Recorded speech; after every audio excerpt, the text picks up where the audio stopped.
esta soy yo cuando chiquita. Crecí entre el campo y la ciudad. Vivía en el campo, iba al colegio en la ciudad. Para muchos de ustedes seguramente estos dos espacios son opuestos, pero para mí nunca lo fueron. De hecho, siempre me sentí como un puente entre estos dos espacios.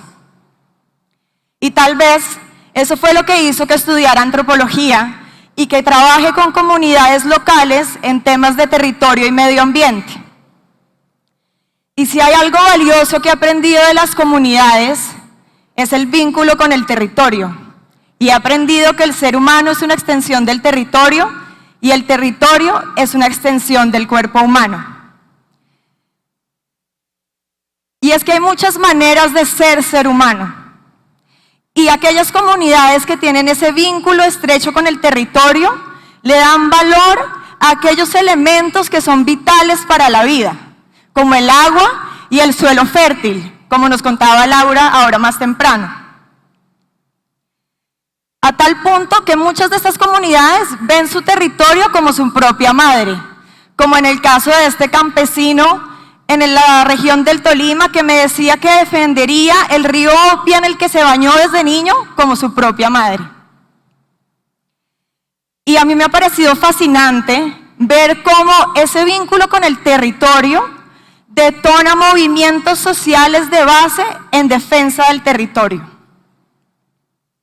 Y estos movimientos de base tienen una cosa maravillosa, y es que surgen líderes emergentes que tal vez no han estudiado maestrías ni doctorados, pero que ese vínculo con el territorio y su compromiso por defenderlo hace que se expresen todas esas cualidades de colectivamente defender su territorio con un liderazgo que es compartido y horizontal. Muchos de nosotros no lo sabemos, pero a lo largo de la historia de nuestro país, estos movimientos sociales han influido en decisiones que han tomado la Corte Constitucional. Gracias a la incidencia de grupos humanos que han querido participar en las decisiones que afectarán su futuro, en este país se han formulado políticas y programas de gobierno que responden a esos intereses de la sociedad civil. De hecho, por esa razón, Colombia a nivel internacional es reconocido como un país de vanguardia en términos de reconocimiento de derechos. Y algo que a mí me parece fascinante de estos movimientos de base es que se organizan de una manera muy distinta a la manera en que se organizan las organizaciones convencionalmente, porque no son ni centralizadas ni descentralizadas, sino distributivas. Y eso hace que surja una inteligencia colectiva democrática, que es solidaria, autodidacta, autónoma, emergente, libre y colaborativa. Para mí, todas estas cualidades son muy femeninas y son aquellas cualidades que como seres humanos debemos incorporar en nuestras vidas para poder afrontar los retos que tenemos hoy en día. Estos movimientos, además, funcionan a partir de principios de cooperación, reciprocidad y respeto mutuo, a diferencia de nuestro sistema convencional, que se organiza a partir de elementos como la competencia y el consumo. Y esto todavía sigue muy vivo en las comunidades tradicionales. Por ejemplo, cuando tienen que hacer un trabajo colectivo grande, convocan a una minga, como este señor en la foto, que invitó a todos sus vecinos a que le ayudara a construir la gran casa o la gran maloca en la que viven. Y entonces estos movimientos sociales imitan o más bien incorporan elementos que utiliza la naturaleza en su estrategia, que la ha hecho exitosa por millones de años. Y es a partir de la solidaridad y la colaboración que se organizan. Y entonces lo que a mí me parece fascinante es que entonces los seres humanos cuando estamos expresando ese vínculo con el territorio y nos organizamos colectivamente para responder a ese vínculo, estamos actuando como parte del sistema vivo y adoptamos una de las propiedades más bellas de la naturaleza, una que se ha mencionado varias veces hoy en el escenario, que es la resiliencia, y es la capacidad de un sistema de evolucionar para sobrevivir los cambios a los que se enfrenta al cambiarse a sí mismo. Y así surgen alternativas reales para las comunidades basadas en las riquezas del territorio y en los atributos de las personas que lo habitan.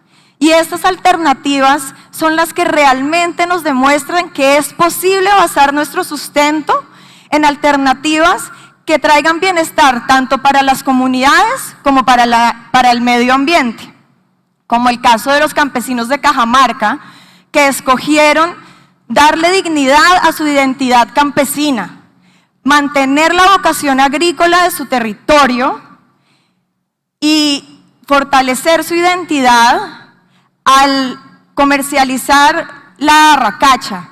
Cajamarca es el productor número 1 de arracacha en el mundo. Y además esta región es conocida como la despensa agrícola de Colombia. Y estos campesinos han tomado la decisión con convicción absoluta de que quieren mantener esa identidad y esa vocación agrícola. Y entonces han hecho contactos muy importantes con restaurantes como Crepes y Waffles en la ciudad para resignificar este ingrediente que es utilizado ampliamente en las cocinas rurales, pero muy poco en los restaurantes en la ciudad. Y esto se ha convertido en una alternativa real para los campesinos y su identidad. Esto es un ejemplo de cómo las comunidades pueden escoger su buen vivir, pueden definir desde sí mismos lo que para ellos es bienestar y qué bienestar le quieren dejar a las generaciones que vienen. Es una capacidad de autodeterminar colectivamente qué es lo que quieren para su futuro, desde su propia manera de ser humano. Y yo me di cuenta que esto tenía un valor gigantesco y un poder infinito. Y trabajando con una de estas comunidades, sentí la necesidad de sacar estas historias de Colombia y darles visibilidad internacional. Entonces, con uno de los casos, escribimos una carta a comunidades que estuvieran haciendo procesos similares en otros países, y fue cuando me di cuenta que la solidaridad tiene el poder de convertir una voz en un movimiento. Así he realmente puesto en práctica esa identidad que he sentido desde niña de ser puente entre mundos, y he tenido la oportunidad de visitar muchas comunidades alrededor del mundo, llevando las historias desde lo local a otros lugares que, aunque son diferentes, comparten cualidades similares y aprenden de las estrategias que otras comunidades han aplicado. Y así me he dado cuenta que a pesar de que estos procesos tienen expresiones diferentes en cada uno de los lugares en donde se vive, porque está informado por el contexto propio, la cultura y la identidad local, hay elementos comunes que, si se ponen en relación, fortalece y potencializa los procesos locales y le da vida a nuevas oportunidades. Al igual que este entramado que no determina por dónde va a crecer la planta, sí le da la oportunidad de trepar. Yo he tratado de hacer lo mismo con esas comunidades, brindando y facilitando procesos para que cuando se encuentren y comparten sus estrategias, se empoderen y potencialicen sus procesos.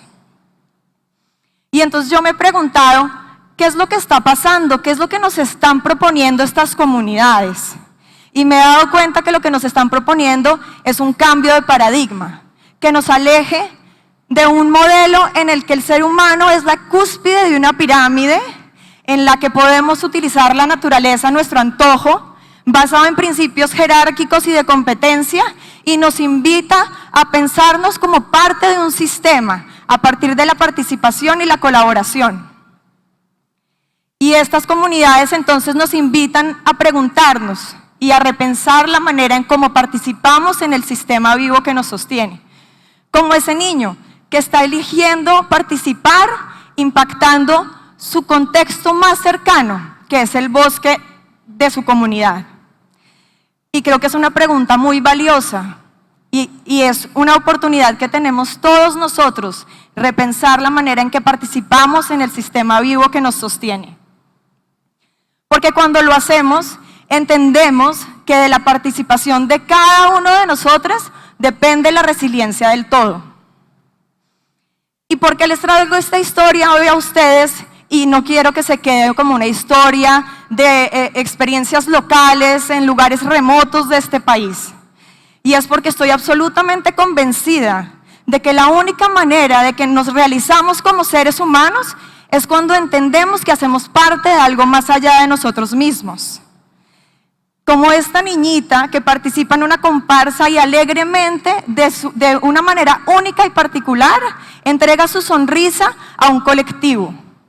Entonces creo y estoy absolutamente convencida de que a pesar de que podemos alcanzar muchos elementos que hacen parte de la definición de riqueza, de éxito con la que nos enseñaron a vivir, estoy absolutamente segura que en aislamiento nunca vamos a alcanzar una sensación de plenitud y de realización como la que alcanzamos cuando realmente entendemos cuáles son nuestros regalos únicos como individuo y cómo los ponemos al servicio de ese todo más allá de nosotros mismos, porque ahí entendemos que estamos contribuyendo y que estamos participando y que estamos entregando un regalo único a ese sistema del que hacemos parte. Y es que las comunidades tradicionales lo han sabido desde hace muchas generaciones y lo siguen poniendo en práctica.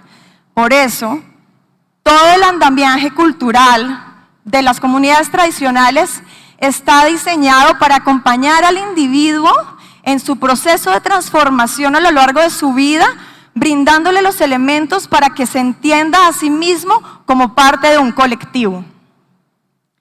Y ellos entienden muy bien que el todo es más que la suma de las partes.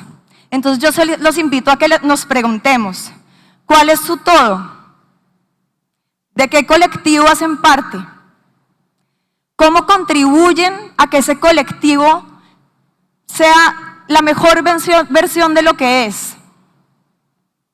Tengo una hija de 1 año y medio y ahora sí que me hago esta pregunta todos los días. ¿Qué pasa si pensamos nuestro todo más allá del mundo con el que interactuamos en nuestra vida diaria? ¿Qué pasa si entendemos que ese todo es el planeta que nos regala la oportunidad de vivir? Entonces, por eso los invito a que recuperemos el poder de lo colectivo, porque no podemos poner en duda que un pequeño grupo de ciudadanos conscientes y comprometidos tiene la capacidad de cambiar el mundo. De hecho, es lo único que lo ha logrado. Gracias.